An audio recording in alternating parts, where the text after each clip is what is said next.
जमीन से 21,778 फीट ऊपर हिमालय के बीच कहानियों रहस्यों में तंत्र का बर्ड पैलेस, भगवान शिव का घर कैलाश पर्वत, माउंट कैलाश और कैलासा, जिसका संस्कृत में मतलब है क्रिस्टल। विष्णु पुराण के मुताबिक ये पर्वत रूपी गोल्ड और राब जली से मिलकर बना है।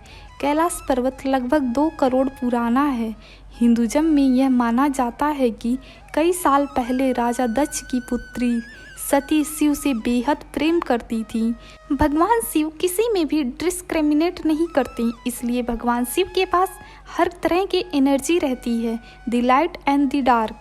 शिव के पास भूत प्रेत और पिशाच रहती हैं। शिव के लिए कैलाश पर्वत उतना ही प्योर है जितना कब्रिस्तान। राजा दक्ष को शिव की कब्रिस्तान पर इरिटेशन होती थी और प्रेत आत्माओं से घिरे रहना बिल्कुल मंजूर नहीं था। सती ने दक्ष से वेल अगेन जाकर शादी कर ली and in the suddenly living happily in the Kailash tell the one day. एक दिन सती को पता चला कि उनके पिता राजा दक्ष एक यज्ञ यानी कि एक सैक्रिफाइस कर रहे थे। राजा दक्ष ने सारे गॉड्स को उस यज्ञ में बुलाया, सारे gods except the gods of destruction not Shiva. ये बात सुनकर सती बहुत अपसेट हुई। He decided to confirm to father. क्रोध और गुस्से में सती उस यज्ञ में चली गई। सती के सामने राजा दक्ष ने भगवान शिव की बहुत इंसल्ट की और यह इंसल्ट सती को बर्दाश्त नहीं हुई। अपने पति की इंसल्ट सुनकर सती आग में जलकर भस्म हो गई। सती की पेनफुल डेथ के बाद शिव ग्रीफ में चले गए और उन्होंने अपना तांडव करना शुरू कर दिया। गुस्से और दर्द से भरे शिव ने तांडव करते हुए सब कुछ डिस्ट्रॉय कर दिया। एन एक्सट्रीम एंगर, उन्होंने अपनी जटाओं और अपनी सिर की खाल उधेड़नी शुरू कर दी। सती के मौत के बाद शिव इतने दुखी हो गए कि पाताल लोक में बुरी आत्माओं के बीच महाकाल भटकेश्वर के रूप में रहने लगे। One day one of the other gods together and told God Shiva कि सती एक दिन पार्वती के रूप में जन्म लेंगी। सती के नए पार्वती के जन्म के इंतजार में भगवान शिव वापस उसी कैलाश पर्वत पर आ गए।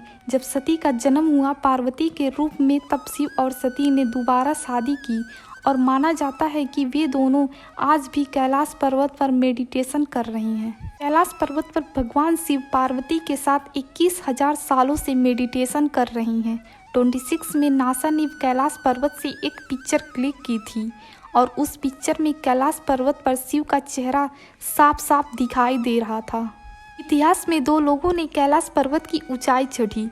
एक थे मीरा रैपा नाम के बुद्धिस्ट माउंट टॉप दी कैलाश पर्वत और उससे पहले थे युधिष्ठिर, सबसे बड़े पांडव। कौरव और पांडव के बीच 18 दिनों के युद्ध में उस ब्लड बॉथ में 39,18,888 मीटर के ब्रोकन डेथ हुई और उन डेथ के बाद शुरू हुआ कलयुग। पांडव ने हस्तिनापुर पर 36 ईयर राज्य तो किया पर मन में शांति सुकून कभी नहीं पाया। शांति और मोक्ष की तलाश में पांडव बस चले गए माउंट कैलाश की चढ़ाई पर। पांडव जानते थे कि कैलाश पर्वत स्वर्गलोक का रास्ता है और स्वर्गलोक सिर्फ वे लोग पहुंच सकते हैं जिसने कभी भी कोई बुरा कर्म नहीं किया हो।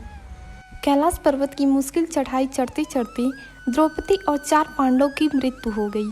अंत में जिंदा पहुंचे तो बस युधिष्ठिर, क्योंकि युधिष्ठिर एक ऐसे युवक थे जिन्होंने अपना धर्म कर्म पूरी तरह से निभाया था और इसीलिए उन्हें स्वर्ग और मोक्ष प्राप्ति हुई। और युधिष्ठिर के शरीर एक रिसर्च में भी पता लगा था। कैलाश को केवल हिंदुज़म लोग नहीं मानते, अपितु बुद्धिज़्म, जैनिज़्म और बौद्ध रिलीजन में भी हर साल 20 लाख लोग कैलाश मानसरोवर की यात्रा करते हैं। वीडियो पसंद आए तो प्लीज़ सब्सक्राइब कीजिए, हमें सपोर्ट कीजिए। धन्यवाद।